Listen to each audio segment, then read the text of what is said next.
bom dia! Está no ar o Extra Classe TV, o programa do SINT-RN em defesa da educação pública. A Confederação Nacional dos Trabalhadores em Educação promoveu a 26ª Semana Nacional em Defesa e Promoção da Educação Pública. Com o tema Escola Pública não é negócio, é direito, o evento alertou sobre os riscos da privatização, militarização e desvalorização dos profissionais da educação. Também fortaleceu a luta por um ensino público democrático e de qualidade. Focando nas demandas específicas dos trabalhadores da educação do Rio Grande do Norte, o SINT-RN preparou uma programação especial. Debate, reuniões, visitas às escolas e assembleia virtual colocaram em pauta o novo piso do magistério, o PCCR dos funcionários e a nova matriz curricular da rede municipal do Natal. A democratização da escola pública e os impactos na qualidade da educação é o tema da entrevista de hoje com o coordenador-geral do SINT-RN, professor Bruno Vital. Confira. Bom dia, Bruno. Seja bem-vindo a Extra Classe TV. Bom dia de novo, bom dia a todas e todos que nos assistem. Bruno, o que significa democratizar a escola pública? Democratizar a escola pública é, em primeiro lugar, garantir o acesso. E eu falo de acesso porque a escola pública, por muito tempo, ela não foi um espaço em que todas as pessoas poderiam estudar. Nós ainda vivemos a tentativa de universalização da escola pública, já estamos bastante próximos dessa universalização. Para, por exemplo, a educação básica, né, que envolve aí ensino fundamental, ensino médio, mesmo com a gente tendo um número ainda alto de pessoas que não concluíram, por exemplo, o próprio ensino fundamental e o ensino médio, mas a possibilidade hoje de uma criança nascida no Brasil ela conseguir acessar esse nível de ensino, ela é bem maior, está quase 100%, né, esse percentual de acesso à escola. Então, primeiro democratizar é todas as pessoas poderem estudar, né? E o segundo aspecto dessa democratização é a permanência. E aí a permanência depende de diversas condições, ter profissionais naquela escola pública, ter condição de chegar à escola pública, a gente está falando também de transporte escolar, ter condição dela permanecer lá porque tem merenda, né? E garantir que ela não seja de alguma forma expulsa desse espaço escolar.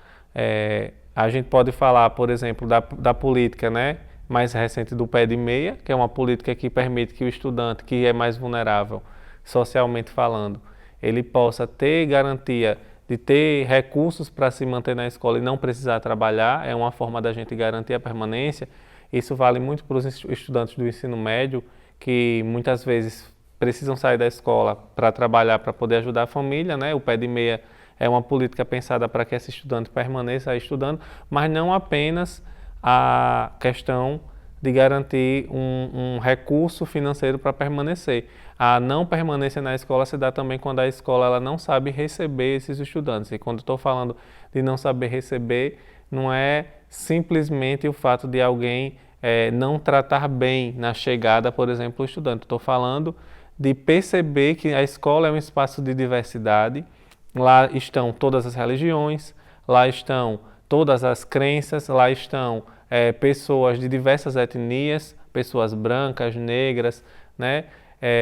Lá estão homens e mulheres, lá está a diversidade da orientação sexual. Agora, Bruno, o Estado brasileiro, a União dos Estados, os municípios, garantem uma escola pública democrática no Brasil? Então, nós temos uma trajetória de luta pela construção de uma escola democrática no Brasil. E a gente vai viver períodos na história em que isso se dá de forma mais efetiva e períodos da história em que isso vai sendo restringido, né? A luta pela democratização da escola, por exemplo, a possibilidade de nós termos a gestão democrática na escola, a eleição para diretor de escola, é um movimento que acontece na sociedade brasileira a partir da década de 80, quando a gente sai do período da ditadura militar e entra no período democrático, o período que finaliza o regime militar. Dentro do regime militar não tinha como ter escola democrática, por exemplo, né? Porque nem a escola era democrática, nem o governo era democrático, nem a sociedade estava organizada democraticamente. As pessoas não tinham o direito de se expressar. Depois da democratização, essa ideia que vem com a sociedade, com a organização da sociedade pela abertura política, para que todos tivessem direitos, para que os direitos fossem reconhecidos, para que a participação das pessoas, o direito de se organizar, de fazer reuniões, pudesse acontecer, a participação efetiva pudesse acontecer, traz esse espírito para dentro da escola e traz esse espírito também para a nossa Constituição de 1988, que tem como lógica a cidadania, a participação cidadã, portanto também a defesa da democracia. Mas isso não significa que essa democracia ela se efetive simplesmente porque a gente conquistou a Constituição, porque a gente vai ter embates e interesses divergentes na sociedade que vão ameaçar a todo momento essa democratização. Primeiro que a democratização ela tem a ver com o processo de gestão das escolas, tanto dentro da escola como no âmbito das secretarias, seja municipal, seja estadual, serem feitos de forma pública. Se a gestão não for pública, ela não será democrática. Ok, Bruno. Vamos agora para um rápido intervalo e voltamos já com Extra Classe TV. Pesquisa do IPEA revela que sindicalizados ganham 33,5% a mais do que não sindicalizados. Além das lutas em defesa da manutenção de direitos, por novos benefícios e melhores salários, o filiado ao SINT-RN tem direitos exclusivos, como assessoria jurídica, Casa do Trabalhador em Educação, assistência especial para aposentados e a maior área de lazer do movimento sindical do RN. Quem fica junto, ganha mais. Filie-se ao SINT-RN. Estamos de volta com Extra Classe TV, o programa do SINT-RN em defesa da educação pública. Estamos falando sobre a democratização da escola pública e os impactos na qualidade da educação. E para isso temos aqui Bruno Vital, que é professor e coordenador-geral do SINT-RN. Bruno, pais, mães, alunos, funcionários, professores, enfim, nos assistem todo domingo. Como uma escola verdadeiramente democrática impacta a qualidade do ensino, do ensino-aprendizagem e da vida de todas as pessoas, inclusive dos pais e das mães? Então, nós colocamos aqui alguns elementos sobre a possibilidade da gente ter uma escola que seja democrática, né? Primeiro, a escola democrática ela tem como finalidade atender e garantir o sucesso escolar de todas as pessoas. Se eu estou dizendo que todos têm direito à educação, significa que eu vou buscar o sucesso de todos. Esse é o primeiro elemento. Então, eu não vou deixar nenhum estudante para trás. Não importa quem esse estudante é, não importa qual a classe social, não importa qual a etnia, não importa qual a sexualidade, não importa qual o sexo, né, se é masculino ou feminino, não importa quem ele seja, qual é a ideologia política que ele tenha, ele vai entrar na escola e ele precisa sair da escola formado, garantindo sua formação dentro do processo em que ele esteve dentro da escola. E ele precisa ter sucesso nessa formação. Então, a ideia da escola democrática é que todos conseguem chegar no final do seu processo formativo, conseguindo aprender e conseguindo dar continuidade aos seus objetivos pessoais a partir dessa aprendizagem vivida, né? Então, a qualidade ela é afetada exatamente por esse compromisso de que todos vão ser bem recebidos naquele espaço, todos vão ter condições adequadas para cursarem, fazer seu estudo, né, fazer sua trajetória de formação na escola e também terão a sua aprendizagem garantida. E o projeto Escola Sem Partido ele é muito falacioso, né? A ideia que eles trazem é que eles dizem que as escolas elas fazem uma formação inadequada dos estudantes em temas que aquele grupo social considera que não devem ser discutidos na escola. Eles querem que os temas que eles defendem apenas, né, sejam discutidos na escola. Porque a gente fala, eles fazem uso desse termo, escola sem partido, como se eles não tivessem um partido, como se eles não tivessem um modelo ideal de sociedade, um modelo ideal de moralidade, né, que é um modelo deste grupo especificamente, que eles defendem para a escola. Então pode na escola o que eu concordo, mas o que eu não concordo a escola não pode ensinar. E a escola não existe para isso. A escola não existe para que a pessoa que vai estudar na escola tenha que concordar ou discordar do que a escola vai ensinar. A escola existe para formar o cidadão, para receber todos os cidadãos, respeitar a diversidade de pensamento desses cidadãos e passar para eles os conteúdos que vão habilitar eles a poderem conviver bem em sociedade e, além de ter a sua formação para profissionalização, poderem atuar enquanto cidadãos nesta sociedade. Agora, Bruno, para a gente encerrar o programa de hoje, como a militarização das escolas, né, impacta diretamente a democracia nas escolas públicas? Então, se a gente pegar o modelo das escolas militarizadas, primeiro a escola militarizada ela não respeita a diversidade dos estudantes que estudam na escola, porque ela quer estabelecer muitas vezes um corte de cabelo específico, o que a pessoa vai usar, o aluno não pode usar brinco nessa escola, não pode usar piercing nessa escola,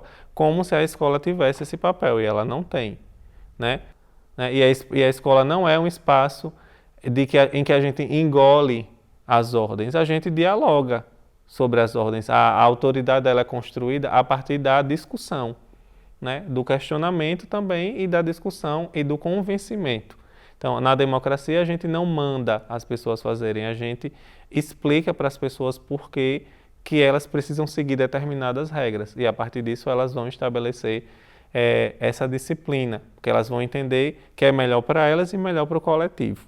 Quem quer se submeter a determinado padrão pode se submeter, mas as pessoas não podem ser obrigadas a se submeterem ao mesmo padrão. A escola não é esse espaço de formar pessoas iguais, né, de fazer vários seres humanos iguais, como se a gente fosse um objeto que entra lá e sai no formato que, né, como numa fábrica, você vai fazer várias vezes o mesmo modelo do mesmo objeto. A escola não existe para isso, pelo menos não deve existir para isso.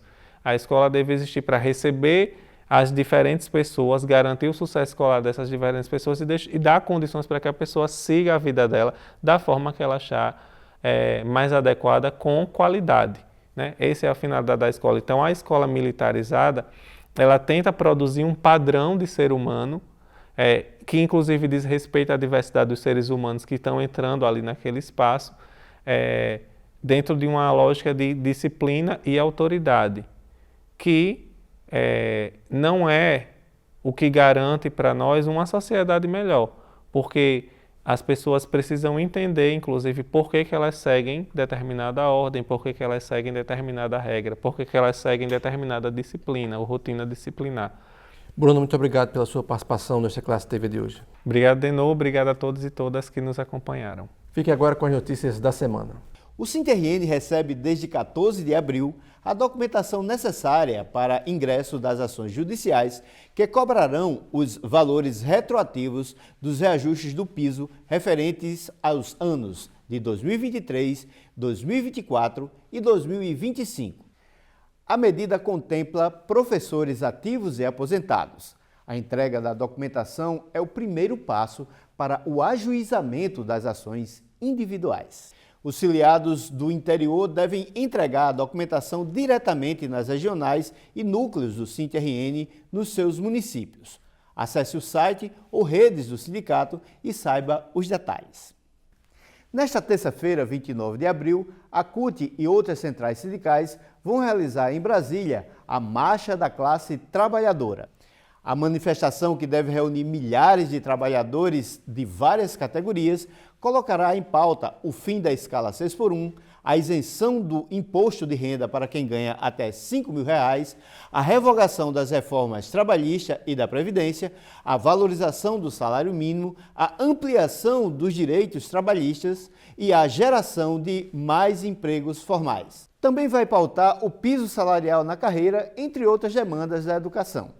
O SINTERRN vai participar com uma delegação que reúne dirigentes e trabalhadores em educação das redes estadual e municipais. E o Extra Classe TV de hoje vai ficando por aqui. Muito obrigado por sua audiência e até o próximo domingo com mais um programa do SINTERRN em defesa da educação pública. Até lá!